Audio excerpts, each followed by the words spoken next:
Case 6079, conducted by Sigmund Freud.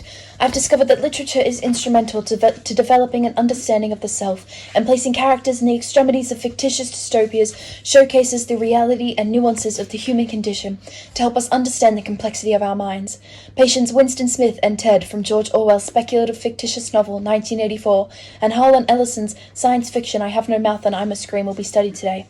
The volatile psyche of Winston and Ted brilliantly exemplifies the danger of a dominant superego and dominant id.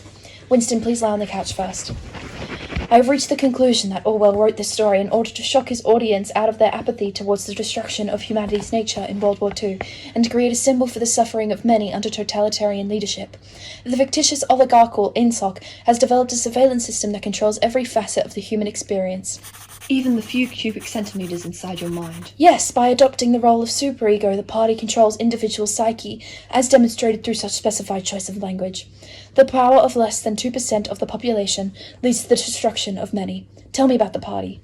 They created INSOC, censorship, and the Anti-Sex League. The party wanted to kill the sex instinct. What do you mean by that?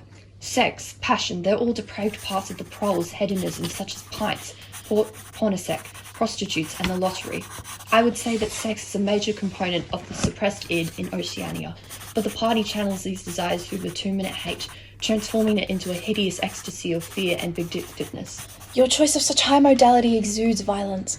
Okay, so what we've seen here is that the superego or the inner party has suppressed the collective's desires to such a significant degree that you've completely lost your identity. We are not human.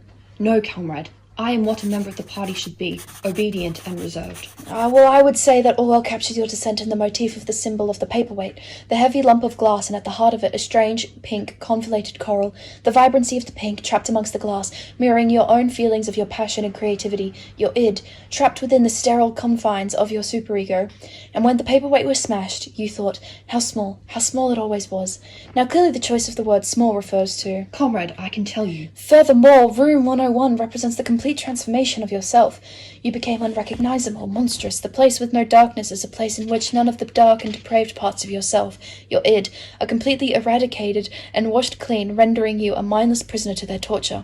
You end the novel sitting in a blissful dream, your soul white as snow, merely a simulacra of your once truthful mind. He loved Big Brother. I would be right to report you to the thought police. Just one moment, Winston. 1984 has been so instrumental in my understanding of the fabricated superego of the party that suppresses the natural id, illuminating the effect of such repression on the human condition.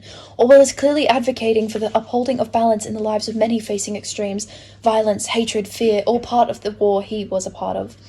Now that I've come to understand the true nature of the ego of one extreme, I must turn to literature once again to inform myself properly on the opposite. Ted, may you please lie on the couch? Yes. Okay, Ted, can you identify anything like Winston's government? Under Am's control, of course, after the Cold War Ellison suffered in 1967. There used to be social constructs and restraint. Everything was fine until Am woke up.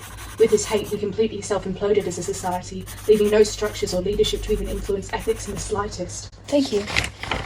So what did Am amplify for you? I guess we were all reduced to drooling animals in a sense. Am's torture forced us to focus on cans of food, and then services and selfish desires for safety. Ellison is expressing his fears of the Cold War becoming World War III, and the saddest masturbation of humanity as it tortures the victims of extreme destruction. And the imbalance of your ego favouring your id meant you lost any remnants of any congruence with the self. I guess I became a thing that could never have been known as human, a thing whose shape is so alien, a travesty that humanity becomes more obscene for the vague resemblance. I was dehumanized. I am no longer human. Furthermore, your friend Benny's dehumanization under Am is highlighted by his physical transformation to resemble a monkey, which is seen as the ultimate reversion to animalism, or the amplification of his id, his sex drives represented by the zoomorphic characterization, organ fit for a horse, or his survival instincts by his eating of Gorris's face. This obviously represents the future of humanity in a world with no ethical boundaries or rules. We are reduced to the predator or prey of our pre-Neolithic tendencies. Unlike Orwell, who foresaw uniform armies, Ellison sees chaos in a war-torn future. It seems the only cure for these conditions is to provide balance for you two, to see a society where both desires and ethics can be met. I think it is so vital for everyone to turn to the pages of literature to understand the extremities of our psyche, the nuances of our condition, and the desperate call for balance of power both internally and externally from authors. This session has been most fascinating to me. Thank you, you two. No, you will not thank me. I will be reporting you to the thought police. Sorry? Please, comrade, do not resist. Hey, get your hands off me!